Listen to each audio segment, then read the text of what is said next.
Good evening, everyone. Welcome to the channel. Before I begin, here are my disclaimers. Today I am going to give you an update about Xiamen Jihong Co Limited annual report. Xiamen Jihong Co Limited is a diversified company that offers a wide range of services and products across various industries. At its core, the company provides cross-border social e-commerce solutions, leveraging its expertise in blockchain technology, digital marketing, and mobile internet advertising. In addition to these services, Xiamen Jihong Co Limited also specializes in paper packaging solutions, offering an extensive array of products including color packing cartons, boxes, paper bags, paper cups, multi-packs, printed corrugated cartons, folding cardboards, QSR food-grade packaging, and cluster packaging products. The company also provides personalized packing products, as well as materials and scrap papers. The company's geographical reach is extensive, with operations in multiple countries across Asia, the Middle East, Europe, and Australia.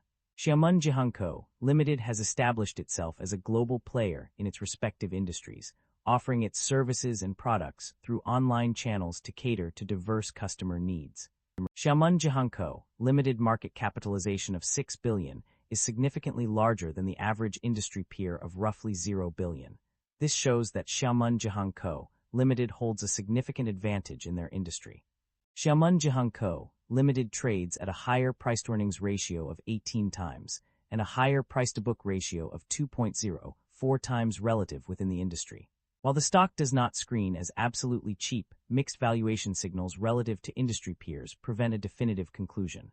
With the broader industry trading at lower valuation levels, this may reflect transitional pricing dynamics rather than clear mispricing, warranting further analysis of earnings quality, growth sustainability, and balance sheet strength. The company maintains a moderate leverage profile, with liabilities making up 37% of total assets, suggesting a balanced approach between risk management and capital efficiency. Liabilities have grown faster than assets and equity, which is somewhat concerning. However, asset growth remains positive, suggesting management may be temporarily leveraging liabilities to fund expansion. Shareholder equity has grown consistently, but operating income growth is weak or inconsistent. Equity expansion may be driven by financing activities rather than core business profitability. The company has consistently reduced its share count, while revenue and equity have grown, indicating disciplined buybacks that enhance long-term per-share value. The company have a dividend yield of 2.88%. The income statement shows that the company have been growing its revenue annually, and the operating income have been increasing. This shows that the business model works and the business is expanding. The primary drivers of revenue growth or decline are multifaceted. On the one hand, several factors have contributed to revenue growth. The expansion into new markets, particularly in Asia and Europe, has been a significant driver of growth. Additionally, innovation in materials, designs, and products has also played a crucial role. Furthermore, the development of environmentally friendly packaging has not only driven growth, but also aligned with the company's sustainability goals. The cross-border social e-commerce business has been another key driver of revenue growth, with a 100% increase in the segment's revenue. The paper packaging segment has also seen significant growth, increasing by 1,411%. Long-term cooperation with leading FMCG companies and an increase in revenue from packaging business have further contributed to the company's revenue growth. On the other hand, there are several factors that have led to a decline in revenue. A notable factor is the increase in cost of sales, which rose by 10.8% in 2024. Additionally, selling and marketing expenses also increased by 11.1% in 2024. Furthermore, a decrease in revenue from a single customer has contributed to the decline in revenue. Overall, while there are several drivers of revenue growth, the primary drivers of revenue decline are largely related to increases in costs and decreases in revenue from key customers. The net income of the company experienced a significant increase between 2022 and 2024, with a notable year-over-year growth of 25% mentioned on page 21. This trend continued into 2025, where it reached an impressive RMB 334.1 million, representing an 81.1% increase from the previous year. However, despite this upward trajectory, there is no mention of net income decrease for 2024 and 2025 in the provided text.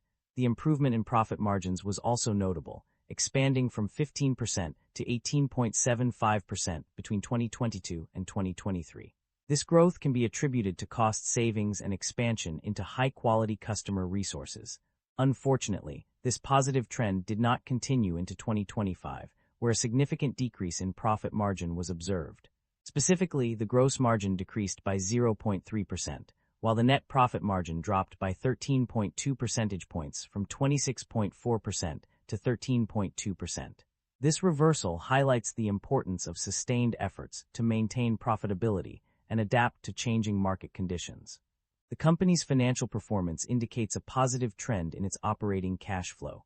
According to the calculation on page 125, the operating cash flow is derived from segment results, depreciation and amortization, and capital expenditure.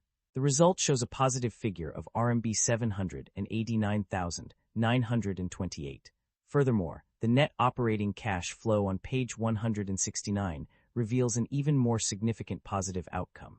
By subtracting the total capital expenditure from the sum of segment results and depreciation and amortization, the company achieves a substantial positive net operating cash flow of RMB 300,194. This indicates that the company is generating sufficient cash to cover its expenses and investments, resulting in a positive operating cash flow. The company's debt level has undergone significant changes over the past year. Total non-current liabilities increased by 56.6%, with a notable rise in interest-bearing bank borrowings from RMB 127,067 to RMB 238,553, representing an 87% increase. The total debt at the end of 2025 stood at RMB 1,412,707, a 23.8% increase from 2024. This substantial increase in debt is likely to have led to a corresponding rise in interest expenses. Finance costs increased by 21%, with interest on bank borrowings rising by 56.7%. However, it's worth noting that interest on lease liabilities decreased by 29.4%. The significant jump in interest-bearing bank borrowings suggests that the company may be facing higher interest expenses due to its increased borrowing. The overall impact of these changes is a substantial increase in debt level and interest expenses for the company. The performance of various segments and regions within a company has been analyzed. Notably, cross-border social e-commerce business and FMCG paper packaging business have shown positive results. Additionally, the Middle East region has seen active expansion of business operations, indicating growth. On the other hand, some areas have unclear performance indicators. The cross-border social e-commerce operation and paper packaging operation are mentioned in multiple pages without clear results. Furthermore, Xiamen Jihong Co. Ltd's performance is also unclear due to limited information. Fortunately, there are no segments or regions that performed poorly according to the provided text. This suggests that overall, the company has been experiencing growth and success across various areas. The company has a history of paying dividends to its shareholders. This is evident from various sections of the document that mention dividend payments. For instance, on page 3 and page 35, it is stated that the company has paid dividends. Furthermore, on page 43, it is mentioned that the company paid RMB 0.158 per share in May 2025 as a tax-inclusive dividend. In addition to paying dividends, the company also engages in share buybacks. On page 43, it is noted that the company held 6,769,900 shares in its repurchase account as of April 25, 2025. This indicates that the company has indeed bought back shares. The document also provides further evidence on pages 86 and 90, which mention treasury shares and the repurchase of shares in 2024 and 2025. Overall, it is clear that the company has a dual strategy of paying dividends to its shareholders while also buying back shares from the market. This approach suggests that the company is committed to rewarding its investors through both cash distributions and share price support. Concerns about inventory buildup and supply chain disruption have been raised. Inventory levels have increased significantly due to higher year-end inventories of raw materials and finished goods, as noted on page 30. This increase is a cause for concern, as it may indicate inefficiencies in the company's inventory management. Furthermore, there are also concerns about supply chain disruptions. As mentioned on page 41, several issues have been identified that could impact the smooth operation of the supply chain. These include material shortages or delays from suppliers, difficulty in sourcing products demanded by consumers, instability of product quality from suppliers, and challenges in maintaining relationships with suppliers or finding replacements. That concludes the financial summary for Xiamen Jihong Co. Limited. Feel free to comment below, and I will be happy to answer them when possible.